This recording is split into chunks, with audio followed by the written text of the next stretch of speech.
एक प्रेमी अपनी प्रेमिका की लाश के सामने अपने गले को 2 बार काटता है।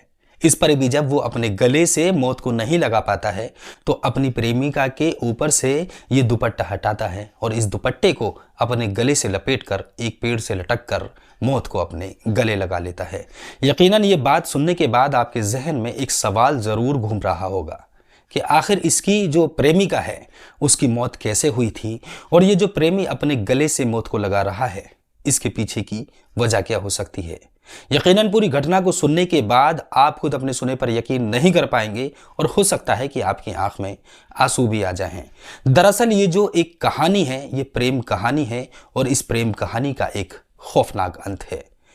आदाब, नमस्कार, सत्य श्री अकाल में यह खान सोज। आज की जो सच्ची घटना मैं आपको सुनाने जा रहा हूँ वो सच्ची घटना है छत्तीसगढ़ की। और छत्तीसगढ़ में एक ज़िला होता है जिस ज़िले का नाम है सूरजपुर और इसी सूरजपुर नगर कोतवाली का एक इलाका है जिस इलाके का नाम है विश्रामपुर। इसी विश्रामपुर में एक फायर वॉचर हैं जिनका नाम है देवनाथ सिंह। देवनाथ सिंह इसी विश्रामपुर के एक नर्सरी होती है, इस नर्सरी की तरफ गुजर रहे थे कि वो देखते हैं कि एक भारी सी चीज़ है जो कि एक छोटे से पेड़ पर लटकी हुई है और जहन में ख्याल चल रहा था कहीं ऐसा तो नहीं है किसी ने कोई गलत काम अपने साथ कर लिया हो। ये तमाम बातें सोच रहे थे और इधर की तरफ बढ़ रहे थे। जैसे ही अपनी आंखों से देखते हैं तो उनके पैरों तले ज़मीन निकल जाती है। दरअसल उन्होंने अपनी आंखों से एक लाश को देखा था जो कि एक युवक की थी। जो युवक एक पेड़ पर लटका हुआ है, इतना देखना था कि वो करीब जैसे ही देखते हैं तो उनको एक और लाश नजर आती है और ये लाश एक युवती की थी। और देखने में यूँ मालूम होता है कि जैसे इस युवती के गले को रेता गया हो क्योंकि पूरी लाश खून से लथपथ थी। इतना देखना था कि आनन फानन में देवनाथ सिंह पुलिस को सूचना देते हैं। पुलिस जैसे ही ये सूचना सुनती है तो फौरन ही घटनास्थल की तरफ रवाना होती है। लेकिन अब तक तमाम लोगों तक ये बात पहुंच चुकी थी और बहुत से लोग इस जगह पर इकट्ठा होते जा रहे थे। पुलिस मौके पर पहुंचती है। पहुंचने के बाद दोनों शवों को देखती है तो वो भी हैरत में हो जाती है। पुलिस फौरन ही दोनों शवों को अपने कब्जे में लेती है। जो युवती है उसको जब देखती है तो यूँ मालूम होता है कि इसके गले को रेता गया है, तब इसकी हत्या की गई है। और जो लड़का है उसको जब देखती है तो पुलिस दोनों एंगल से देखना शुरू करती है कि शायद ऐसा भी हो सकता है कि इन दोनों को किसी ने मार दिया हो और मारने के बाद इसके गले पर फंदा डालकर इस पेड़ से लटका दिया हो। पुलिस फौरन ही इस दोनों शवों को बरामद करने के बाद पोस्टमार्टम के लिए भेज देती है। और पुलिस के लिए भी कई सवाल खड़े हो चुके थे, जिनमें बड़ा सवाल ये था कि आखिर ये दोनों आपस में कौन थे और ये कहाँ के रहने वाले हैं। लिहाजा पुलिस दोनों की शिनाख्त करने में जुट जाती है और कड़ी मशक्क़त के बाद पुलिस शिनाख्त कर भी लेती है। दरअसल जो युवक है इस युवक का नाम है शिवम पनिका, जिसकी उम्र लगभग 25 साल है। दूसरी जो युवती है उस युवती का नाम है पूजा देवांगन, जिसकी उम्र लगभग 24 साल है। जो युवक है वो एक बस्ती होती है जिस बस्ती का नाम है गुमदा बस्ती, इस बस्ती का रहने वाला है। पुलिस इस बात को मालूम करने के बाद फौरन ही इसकी तरफ रुख करती है और जो शिवम के पिता हैं उनसे मिलती है। जो शिवम के पिता हैं उनका नाम है राजू पनिका। पुलिस उनसे पूछताछ करना शुरू करती है। सबसे पहले उनको ये सूचना देती है कि जो आपका बेटा है उसकी मौत हो चुकी है। इतना सुनना था कि पूरे घर के अंदर मातम पसर जाता है। अब पुलिस इनसे पूछताछ करना शुरू करती है। जो राजू हैं वो बताते हैं कि जो मेरा बेटा है शिवम, वो घर से ये कहकर निकला था एक दिन पहले कि मैं अपने दोस्तों के साथ घूमने जा रहा हूँ। लिहाजा जब वो जा चुका था, देर रात हो चुकी थी, हमने उसका फ़ोन नंबर ट्राई करने की कोशिश की तो उसका नंबर स्विच ऑफ था।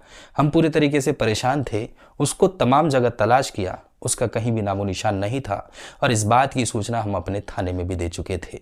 साहब, जो मेरा बेटा है उसने 2 दिन पहले दोपहर के वक्त में शराब पी थी और वो अजीब व गरीब बातें कर रहा था, ज़ारो क़तार रो रहा था और रोते रोते सिर्फ एक ही बात बोल रहा था। वो बात ये थी, जो मेरी प्रेमिका है अब वो मुझसे कभी नहीं मिलेगी। लिहाजा जब ये बातें मैंने सुनी तो उसकी तबीयत पूरी तरीके से बिगड़ चुकी थी। मैं सूरजपुर अस्पताल में उसको लेकर गया था, वहाँ उसका उपचार कराया था। जब ये बातें सुनती है तो पुलिस को एक एंगल ये भी नज़र आता है कि शायद ये प्रेम प्रसंग का मामला है।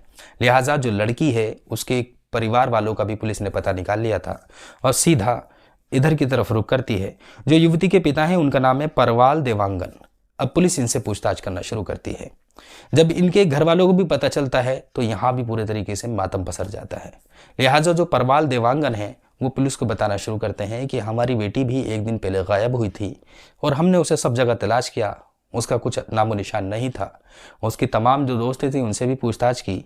उनमें से एक दोस्त ने बताया था कि एक शख्स है जिसका नाम है शिवम, वो उससे मिलने के लिए गई है। लिहाजा ये बात हमें अभी थोड़ी देर पहले ही पता चली है, लेकिन अब आप बता रहे हैं कि हमारी बेटी इस दुनिया में नहीं है।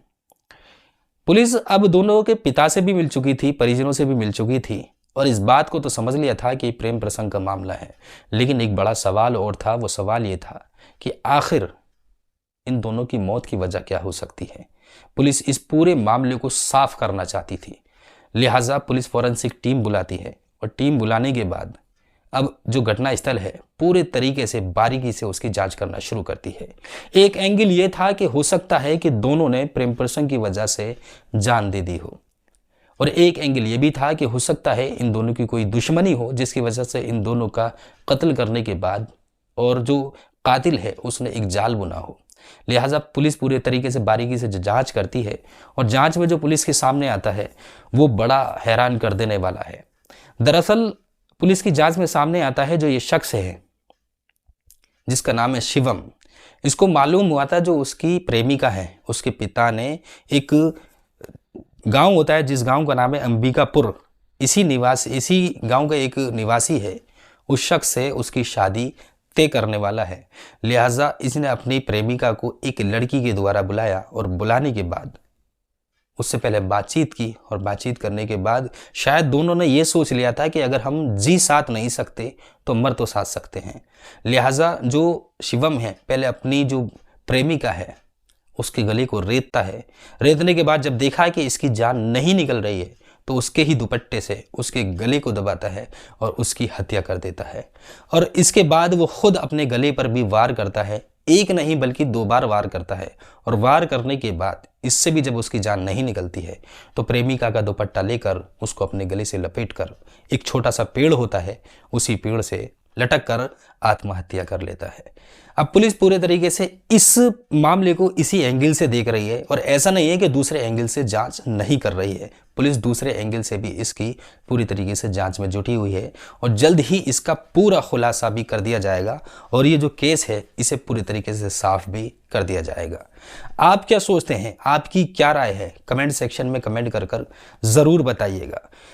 जो शिवम और जो इसकी प्रेमिका थी पूजा देवांगन, इन दोनों ने जो कदम उठाया, क्या ये कदम उठाना सही था? अगर शिवम ने अपनी प्रेमिका की हत्या की है और सिर्फ इस वजह से की है कि शायद हम दोनों कभी साथ जी नहीं पाएंगे, इसीलिए हमें मौत को गले लगा लेना चाहिए, जो हमारे परिवार वाले हैं वो कभी हमारी शादी के लिए नहीं मानेंगे, तो क्या एक रास्ता शिवम के पास यही था? वो चाहता तो तमाम अपने बड़े जो हैं उनको मनाने की कोशिश करता, उनसे बात करने की कोशिश करता, और भी अन्य तरीके थे। वो पुलिस की मदद ले सकता था या कोर्ट का दरवाज़ा भी खटखटा कर सकता था, शायद उसको इंसाफ मिल जाता। आज 2 जिंदगी इस दुनिया से और उस परिवार की जो 2 जिंदगियां गई हैं वो कभी नहीं जाती। आप पूरी घटना को किस नज़रिए से देखते हैं कमेंट सेक्शन में कमेंट कर ज़रूर बताइएगा। दोस्तों, पूरी घटनाक्रम को सुनाने का उद्देश्य किसी को दिल दुखाना नहीं है, किसी को ठेस पहुंचाना नहीं है, किसी को विचलित करना नहीं है, बल्कि आप सभी को समाज में जागरूक करना है। आप जहां रहें सुरक्षित रहें, सावधान रहें, अपना ख्याल रखें, अपने परिवार का ख्याल रखें। अगर दोनों में अगर प्रेम प्रसंग था, प्यार था, तो हो सकता था, क्योंकि दोनों ही बालिग थे, कोर्ट की तरफ भी जा सकते थे, पुलिस से अपनी मदद ले सकते थे और शायद एक दूसरे की साथ ज़िंदगी गुजार सकते थे। ये वाकई जो घटना है वो दिल को झकझोर देने वाली है। इसी के साथ मैं याह्या खान सोज आपसे इजाज़त लेता हूं। मैं फिर से हाजिर रहूंगा किसी सच्ची घटना के साथ, किसी सच्ची कहानी के साथ। मैं उम्मीद करता हूं आप जहां रहेंगे सुरक्षित रहेंगे, सावधान रहेंगे, अपना ख्याल रखेंगे और अपने परिवार का भी ख्याल रखेंगे। आदाब, नमस्कार, सत श्री अकाल, जय हिंद, जय भारत।